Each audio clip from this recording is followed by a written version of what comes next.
The robot takes a human embryo and places it in a spherical petri dish. As artificial amniotic fluid is injected, the embryo develops at an astonishing rate, quickly becoming a mature baby. The robot carefully removes the baby from the dish, wipes her clean, and then mimics the behavior of a human mother to raise her, taking on multiple roles to ensure the child learns and strives for holistic development. As the child grows up, she becomes curious about why there are no other companions and what lies outside the safe fortress. Robot only says that humans have already died out and that the outside is filled with viruses, so she can't go out. His words are half true and half false. In reality, due to climate change and reduced food production, a large number of humans have died, and the survivors are killing each other over food. Some foresee that humanity will eventually face extinction, which is why the safe fortress containing human embryos was built. And they created robot mothers. Phrase a more advanced human race. Soon after, humanity truly faced a crisis of extinction. The robot mother awakens according to her programming, and the girl raised from the embryo is born. Here, we will call her Anna. Alright, Anna has immense trust in the robot and is also curious about humans. It's like a sponge for her heart, constantly absorbing all kinds of knowledge, while the robot improves itself through their interactions. Anna is quite adapted to life in the fortress. Aware that her mother's final test isn't a typical exam, one day, the entire fortress suddenly loses power. Anna took a flashlight and looked around, discovering that a mouse had chewed through the cable. She fixed the cable and caught the mouse, but when her mother found out, she immediately cremated it, claiming it could carry viruses. This was Anna's first encounter with life, and she felt sad and frustrated. Her mother noticed her feelings, but this was part of her test. Confronting the appearance and death of other lives. It's an essential curiosity in Anna's growth. That night, outsiders knocked on the base's door, marking the beginning of the second challenge. Ignoring her mother's warnings, Anna put on a protective suit and opened the gate. Outside, there was an injured woman. Anna tossed her a set of protective gear and advised her to hide to avoid detection. The mother notices that Anna is going about her daily activities as usual. While her mother is distracted, Anna goes to find the sleeping outsider and discovers a gun in their bag.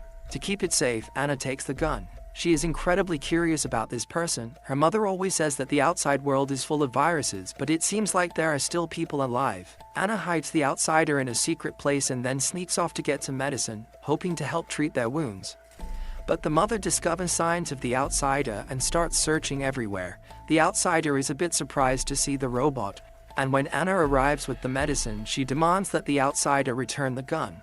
Just as the two are at a standoff, the mother's voice calls out from nearby. In a panic, the outsider grabs Anna and snatches the gun away. They both hide behind a cabinet, and the outsider fires at the mother. However, the robot isn't hurt and instead pins the outsider against the wall.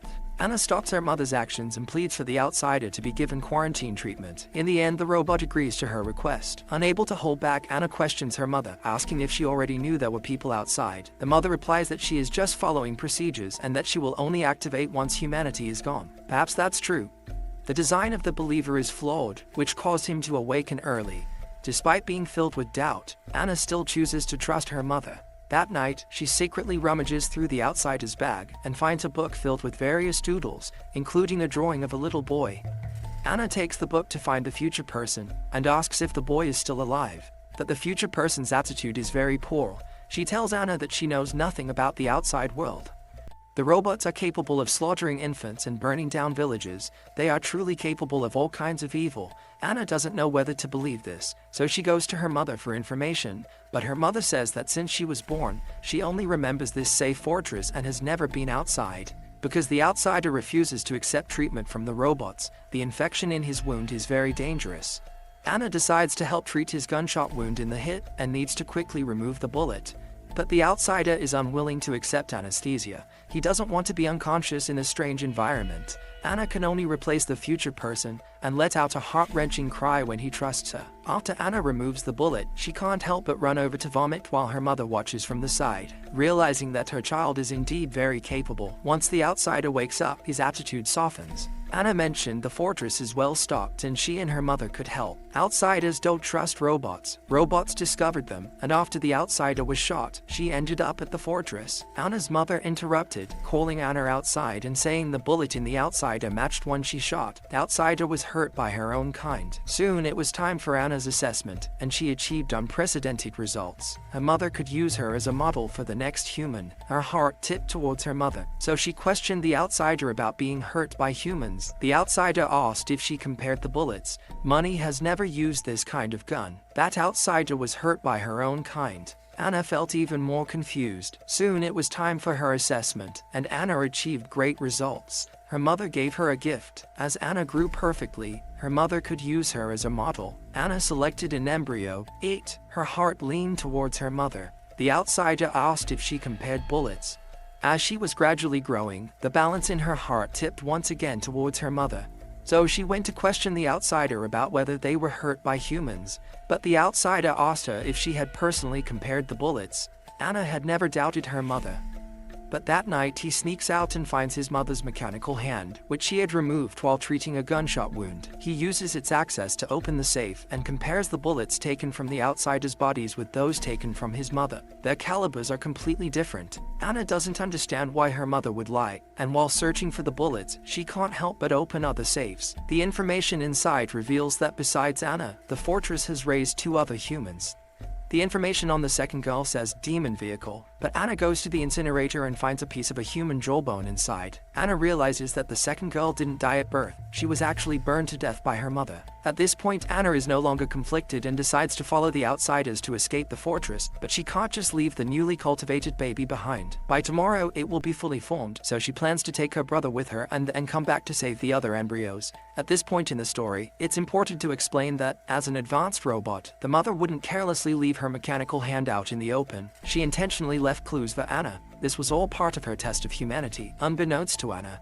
This leads Anna to consider the idea of escaping through all the doors. This is all part of her mother's hidden test of humanity. The next day, Anna could hear the sound of the milk powder being prepared, but unexpectedly, her mother locked her inside while she turned to deal with the outsiders. At that moment, actress Anna accidentally discovered liquid glass in the room. She immediately froze the hard glass and then smashed it with force. Anna triggered the fire alarm with her lighter, and her mother indeed put down the outsider to check the situation, giving Anna the chance to escape. At this point, she couldn't care for a small baby anymore. Soon her mother chased after them, saying that the outsider was a selfish person who didn't care about the future, only about themselves, and that the new generation should abandon such flaws. She gave Anna a chance to see if she would stay for her brother. Will he stay for his brother's future? The man saw this and grabbed Anna, using his life to threaten the robot to open the door. The mother hesitated but ultimately chose to let the two go. Outside, the world was desolate, with fighter jets flying in the sky. The outsider explained that about 6 months ago, these robots appeared and began planting food in the wasteland. We can infer that because the mother successfully raised Anna, she is preparing to nurture humanity on a large scale and start transforming the external environment. At this point, the outsider Diana found their hiding place, which was not the so-called mine. There were no other humans, and Anna asked what was really going on. The outsider finally tells the truth. A few years ago, the real mine was attacked and he abandoned his brother and escaped, never seeing another human since. He figures humanity must have long been extinct. Anna, I really regret that he shouldn't have abandoned his newborn brother. The outsider says that in a post-apocalyptic world, focusing on one's own survival isn't a sin, but Anna doesn't see it that way. She risks everything to run back to the fortress, and just as she reaches the entrance, she's targeted by countless robots. Anna insists that she wants to see her mother. Upon hearing this, the robots step aside. He successfully returns to the base, and Anna, holding an axe, wants to save her brother. However, their mother has been waiting there for a long time.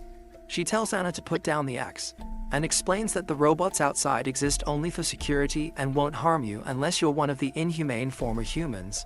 Anna finds this perspective too cold-blooded and counters by asking where the embryos they previously cultivated went. Just because they weren't perfect, do they have to be cruelly erased? Anna grabs her brother and escapes, managing to close the door just in time to block her mother. He opens a safe and takes out a weapon. The robots outside hear the alarm and are getting ready to saw through the big door to get in. Anna aims the gun at her mother, demanding her to give orders. The robots stopped, and the mother revealed. Destroying Anna's body was futile as one AI controlled all robots. Robots nurtured new humans and prepared survivors. Anna pleaded to take her brother. The mother saw her courage and knew the other side was ready. The robots halted, and the mother helped Anna, aiding the other side to kill herself. The mother saw courage. She knew they were ready. The robot stopped, and the mother helped Anna. The robot survived to guide humans. She asked the outsider's mother about her own mother. Why did you survive when others didn't? She closed the door to handle the outsider. The outsider might be the first embryo, having seen destruction. Why did so many people die while you alone survived? It was as if someone had arranged it all. After saying this, she closed the door to deal with the outsider. In fact, through the mother and the details in the film, we can understand that the outsider might be the first embryo mentioned in the film, which has already experienced a world of destruction. After 30,167 days, the outsider is now 38 years old, and he has vague memories of the TV shows Anna watched as a child. Although the outsider didn't pass his mother's test, he chose to spare her life, unlike the later number 2 who was cremated. The mother uses the outsider to lead Anna out of the fortress to complete the final test. She is made to see the state of the world for herself. She learns how humanity destroyed itself, and that only the thousands of embryos in the fortress represent the hope for the continuation of humanity. In a bid to save her brother, Anna bravely returns to the fortress, which counts as passing this test. At this moment, she will take the place of the robotic mother and become the true mother nurturing the new humans. As Anna looks at the embryo chamber, she understands the purpose of her own existence. The film ends here. As a sci-fi movie, it doesn't have many grand scenes or new story core. The essence of the film can be summarized by a choice Anna faces during her exam. A trusted patient has organs that match those of other patients. If you were the doctor, would you choose to save the new patient and watch the others suffer? Should 5 people die, or should the sick patient sacrifice his organs to save those 5? Anna initially quotes the philosopher Kant, saying I should be willing to take harm to do something beneficial for others, suggesting that he should choose to sacrifice one to save the remaining 5. At the same time, he raises a question: do I know these 5 patients? Are they good or bad? If sacrificing leads to saving bad people, wouldn't that harm even more individuals? This is a classic trolley problem. Do all humans really have equal rights to life and happiness? And if there are unfit humans in the future, how would Anna handle that?